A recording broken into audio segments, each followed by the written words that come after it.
दूध न आटवता मस्त दाटसर, केसराचा हलकासा पिवळसर कलर, हलकासा गोडवा आणि मस्त असा मसाल्यांचा स्वाद असणारं हे कोजागिरी स्पेशल मसाला दूध बनवण्यासाठी आपण एक सिक्रेट मसाला बनवला आहे. यामुळे दुधाला मस्त दाटसरपणा आणि स्वादिष्टपणाही येईल. त्यामुळे रेसिपी शेवटपर्यंत पहा. आवडल्यास एक लाईक नक्की करा. नमस्ते, मी सत्याच रेसिपी मराठीमध्ये आपले खूप खूप खूप मनापासून स्वागत आहे.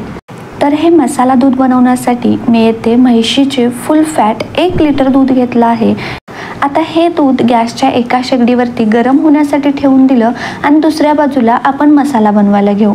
आता हा दुधाचा मसालाही मी 1 लिटर दुधाच्या प्रमाणातच बनवणार आहे. यामुळे काय होईल, दूध कितीही जास्त प्रमाणात बनवायचं असेल तर हा मसाला योग्य प्रमाणात घेता येईल. तर मी येथे 1 लिटर दुधासाठी 8 ते 9 बदाम, 8 ते 9 काजू आणि 8 ते 9 पिस्ते घेतले आहेत. आता हे पहिल्यांदा 1 ते 2 मिनिटं ड्राय रोस्ट करून घेऊ. अगदी कलर चेंज होईपर्यंत भाजायचे नाहीत, तर हलकेसे डाग पडायला लागले की हे काढून घ्यायचे. ड्रायफ्रूट्स भाजून घेतल्यामुळे क्रंची बनतात आणि दुधालाही मस्त असा स्वाद येतो.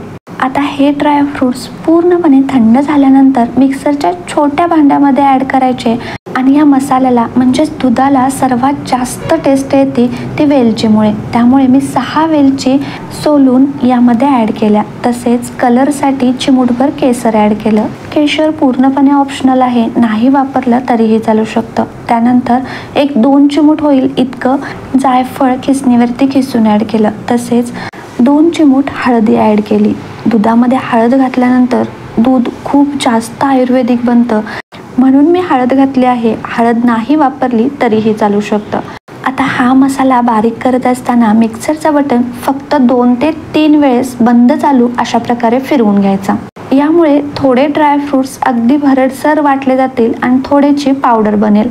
आता हे जे वरच्या साईडला भरडसर वाटलेले ड्रायफ्रूट्स आहेत, फक्त तेच मी एका प्लेटमध्ये काढून घेतले आणि जी बारीक पावडर शिल्लक आहे ती मिक्सरच्या भांड्यामध्ये तशीच ठेवून दिली. तर आपण बनवलेल्या मसाल्यामध्ये अर्धा मसाला हा भरडसर वाटलेला आहे आणि अर्धा मसाला हा बारीक पावडर बनला आहे. तर हा बारीक पावडर झालेला जो मसाला आहे यामध्ये 3 चमचे दूध पावडर ॲड केली. तर 10 रुपयाचं जे दूध पावडरचं पाऊच मिळतं फक्त तितकंच ॲड केलं तरीही चालू शकतं. आणि अर्धी वाटी थंड दूध ॲड केलं. आता हा मसाला अगदी बारीक असा वाटून घेऊ.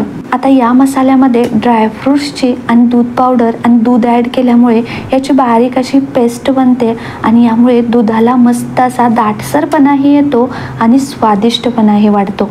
या पद्धतीमुळे दूध खूप जास्त टेस्टी बनतं. आता इकडे दुधाला उकळी आल्यापासून जवळपास 5 मिनिटं मंद गॅसवरती दूध आहे. आता 1 लिटर दुधासाठी मी यामध्ये 6 टेबलस्पून साखर ॲड केली.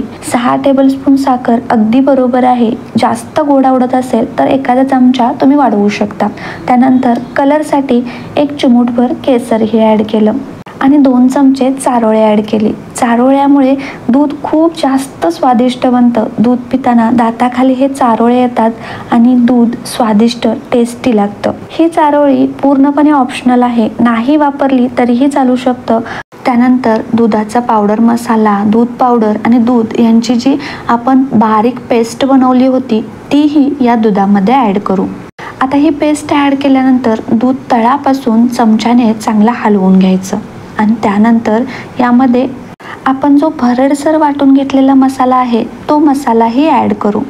काही जण हा मसाला अशा पद्धतीने भरडसर वाटून किंवा चॉपरने अगदी बारीक करून फक्त ॲड करतात. यामुळे हा मसाला अगदी दुधाच्या तळालाच फक्त राहतो, असा दुधामध्ये मिसळून येत नाही.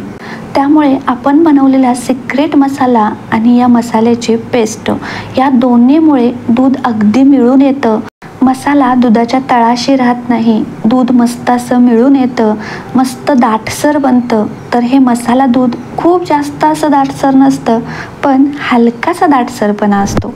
आता हे सर्व मसाले मिक्स केल्यानंतर दूध मंद गॅसवरती फक्त 4 ते 5 मिनिटं शिजवून घेतलं आणि आपण दूध अजिबात आटवलेलं नाही, तरीही बघा किती मस्त दाटसरपणा आला आहे. आणि हा दुधाचा मसाला मार्केटमध्ये खूप जास्त महाग असतो, पण आपण हा घरच्या घरी कमी खर्चात तरीही मार्केटच्या मसाल्यापेक्षा हे दूध खूप जास्त स्वादिष्ट बनतं. एकदा बनवून पाहिलं तर मार्केटचा मसाला विसरून जाल, इतकं हे स्वादिष्ट बनवून तयार होतं. चला तर या कोजागिरी पौर्णिमेला नक्की या माझ्या पद्धतीने दूध बनवून पहा आणि कसं बनलं आहे ते कमेंट्स करून सांगायलाही विसरू नका. तसेच या माझ्या चॅनलवरील रेसिपी आपल्याला थोड्या जरी आवडत असतील तर पटकन सबस्क्राईब करून घ्या. फेसबुक पेजवर पाहत असाल तर फॉलो करून घ्या, म्हणजे माझ्या नवनवीन पारंपरिक परफेक्ट रेसिपी सर्वात आधी आपल्यापर्यंत पोहोचतील. थँक्यू, बाय बाय, परत भेटू.